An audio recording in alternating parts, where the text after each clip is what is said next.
Hi friends, England versus India, third ODI match. England won the toss and chose to bat first.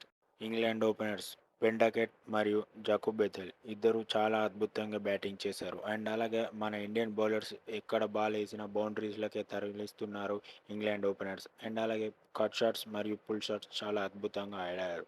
And అలాగే వీరిద్దరు కలిపి highest ever opening partnership చేశారు. 192 runs partnership for England.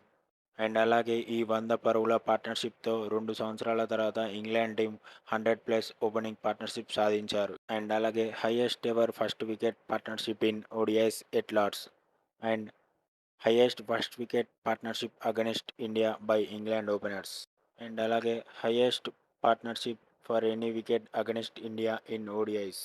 Jacob Bethell చాలా మంచి batting ప్రదర్శన చూపించాడు. And అలాగే చాలా మంచి షాట్స్ కూడా ఆడాడు. స్పిన్నర్స్ని అయితే ఏకంగా ఫ్రంట్ ఫుట్కి వచ్చి బౌండరీస్ని తరలించాడు. అండ్ అలాగే మంచి కవర్ డ్రైవ్స్ మరియు పుల్ షాట్స్ కూడా ఆడాడు. అండ్ అలాగే కట్ షాట్స్ కూడా ఆడాడు. మంచి పార్ట్నర్షిప్ కూడా సాధించాడు బెంటకెట్తో కలిసి. చాలా అద్భుతంగా బ్యాటింగ్ చేశాడు. 91 రన్స్కి అవుట్ అయిపోయాడు. అండ్ అలాగే తన 6th 50 in ODI international cricket. Ben Duckett చాలా అద్భుతంగా బ్యాటింగ్ చేశాడు ఈరోజు. అండ్ అలాగే మొదట్లో స్లోగా ఆడాడు. దాని తర్వాత అతడు అగ్రెసివ్ మోడ్ స్టార్ట్ చేసి చాలా అద్భుతంగా ఆడాడు. మిడాన్లో లెగ్ సైడ్ ఆఫ్ సైడ్లో మంచి బౌండరీస్ సాధించాడు. అండ్ అలాగే కట్ షాట్స్ కూడా చాలా అద్భుతంగా ఆడాడు. అండ్ అలాగే అతని 141 రన్స్ స్కోర్ చేశాడు ఈరోజు మ్యాచ్లో. అండ్ అలాగే తన 4th సెంచరీ స్కోర్ చేశాడు. జో రూట్ ఈరోజు టీ20 ఆడినట్టు ఆడాడు. ఓడిఐలో చాలా మంచి బ్యాటింగ్ ప్రదర్శన చూపించాడు. అండ్ అలాగే 74 పరుగులు సాధించాడు. అండ్ అలాగే తన 48th 50 in ODI international cricket. And అలాగే చీకీ షాట్స్ ఆడి బౌండరీస్కి తరలించాడు. అండ్ అలాగే మంచిగా స్లాట్లో వేసిన డెలివరీస్ని కూడా బౌండరీకి తరలించాడు. చాలా అద్భుతంగా బ్యాటింగ్ చేశాడు. అండ్ అలాగే వరుసగా 6 50లు స్కోర్ చేశాడు ఓడిఐలో జో రూట్. జాస్ బట్లర్ లాస్ట్లో వచ్చి చిన్న క్యామెరా కాలాడు. ఫుల్ టాస్ డెలివరీస్ని బౌండరీస్కి తరలించాడు. And also back to back sixes కూడా కొట్టాడు. అండ్ అలాగే 41 పరుగులు సాధించాడు 13 బంతుల్లో. చాలా అద్భుతంగా బ్యాటింగ్ చేసి ఇంగ్లాండ్ టీంకి మంచి స్కోర్ సాధించాడు చివరిలో వచ్చి. ఇంగ్లాండ్ టీం స్కోర్ వచ్చేసి 387 ఫర్ 3 ఇన్ 50 ఓవర్స్. అండ్ అలాగే England highest ODI score against India. And అలాగే మన ఇండియన్ బౌలర్స్ ఎవరు అంత మంచిగా బౌలింగ్ చేయలేదు ఈరోజు మ్యాచ్లో. ప్రతి బౌలర్ 60 పరుగుల పైనగా ఇచ్చాడు తన 10 ఓవర్ల స్పెల్లో. చాలా ఘోరంగా బౌలింగ్ చేశారు. అండ్ అలాగే గుర్నూర్ వచ్చేసి తన 10 ఓవర్లలో 97 పరుగులు ఇచ్చాడు. ఇది third most runs considered by Indian bowlers in ODIs. India team match గెలిచి సిరీస్ గెలవాలంటే 388 పరుగులు కొట్టాలి 50 ఓవర్లలో.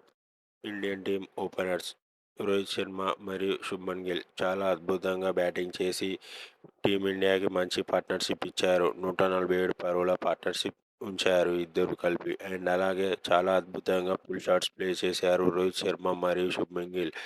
చాలా మంచి బ్యాటింగ్ ప్రదర్శన చూపించారు వీరిద్దరు. శుభ్మన్ గిల్ చాలా అద్భుతంగా బ్యాటింగ్ చేశాడు ఈరోజు. అండ్ అలాగే తన 28th 50 స్కోర్ చేశాడు. అండ్ అలాగే 77 పరుగులు చేశాడు.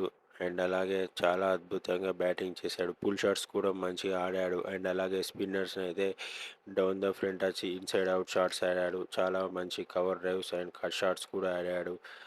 అండ్ అలాగే తన ఫేవరెట్ షార్ట్ ఆర్మ్ జామ్ కూడా చాలా అద్భుతంగా ఆడాడు.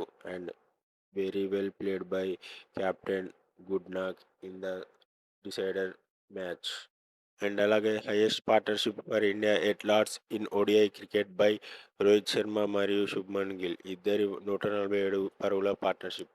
రోహిత్ శర్మ మరియు విరాట్ కోహ్లీ ఇద్దరు చాలా అద్భుతంగా బ్యాటింగ్ చేసి మన టీమిండియాకి 113 పరుగుల పార్ట్నర్షిప్ సాధించారు. మంచి బ్యాటింగ్ ప్రదర్శన చూపించారు వీరిద్దరు.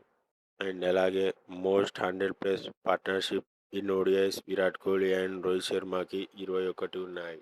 రోహిత్ శర్మ మొదట్లో స్లోగా ఇన్నింగ్స్ ఆడాడు. కానీ దాని తర్వాత అతడు అగ్రెసివ్గా ఆడడం మొదలుపెట్టాడు. చాలా అద్భుతంగా బ్యాటింగ్ చేసి 138 పరుగులు సాధించాడు. అండ్ అలాగే తన 34th 100 in ODI international cricket. And అలాగే షార్ట్ లెంత్ డెలివరీస్ని అద్భుతంగా పుల్ షాట్స్ ఆడాడు. స్పిన్నర్స్ బౌలింగ్ చేస్తున్నప్పుడు స్లాగ్ స్వీప్ ఆడి సిక్స్లు కొట్టాడు రోహిత్ శర్మ. అండ్ అలాగే డౌన్ ద ఫ్రంట్ కూడా బౌండరీస్ సాధించాడు రోహిత్ శర్మ. చాలా అద్భుతంగా బ్యాటింగ్ చేశాడు రోహిత్ శర్మ.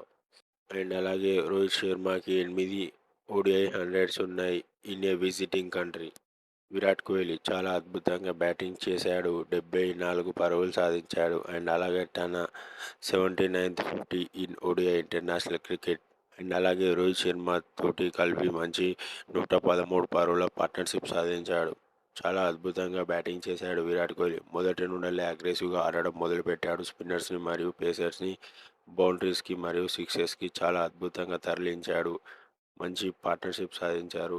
అండ్ అలాగే విరాట్ కోహ్లీ చివరి దాకా ఉండి మ్యాచ్ గెలిపిద్దాం అనుకున్నాడు, కానీ అవుట్ అయిపోయాడు పెద్ద షాట్ ఆడదామని ట్రై చేసి. ఎప్పుడైతే విరాట్ కోహ్లీ వికెట్ కోల్పోతాడో దాని తర్వాత నుంచి ఎవరు అంత మంచిగా బ్యాటింగ్ ప్రదర్శన చూపించలేదు టీమిండియాకి. అందరూ వరుసగా వికెట్లు కోల్పోతూ వస్తున్నారు. ఎవరు అంత మంచిగా రాణించలేదు. పెద్ద షాట్స్ ఆడదామని ట్రై చేశారు, కానీ రన్ రేట్ ప్రెజర్ ద్వారా ఎవరు అంత మంచిగా ఆడలేదు. దీంతో మన టీమిండియా స్కోర్ వచ్చేసి 360 పరుగులకి 7 వికెట్లు కోల్పోయారు 50 ఓవర్లలో. ఇంగ్లాండ్ బౌలర్స్ ముగ్గురు చాలా ఎక్స్పెన్సివ్గా బౌలింగ్ చేశారు. 60 పైన పరుగులు ఇచ్చారు వారి స్పెల్లలో. అండ్ అలాగే శామ్ కరణ్ వచ్చేసి 75 పరుగులు ఇచ్చి 4 వికెట్లు తీశాడు. శామ్ కరణ్ చివర్లో చాలా మంచి బౌలింగ్ ప్రదర్శన చూపించి కరెక్ట్ లైన్ అండ్ లెంత్లో స్లోయర్ బాల్స్ మరియు లెగ్ కట్టర్స్ ఉపయోగించి ఇండియా టీం వికెట్లు తీశాడు. అండ్ అలాగే ఈ వికెట్లు తీయడంతో ఇంగ్లాండ్ టీం మ్యాచ్ గెలిచేటట్టు చేశాడు శామ్ కరణ్.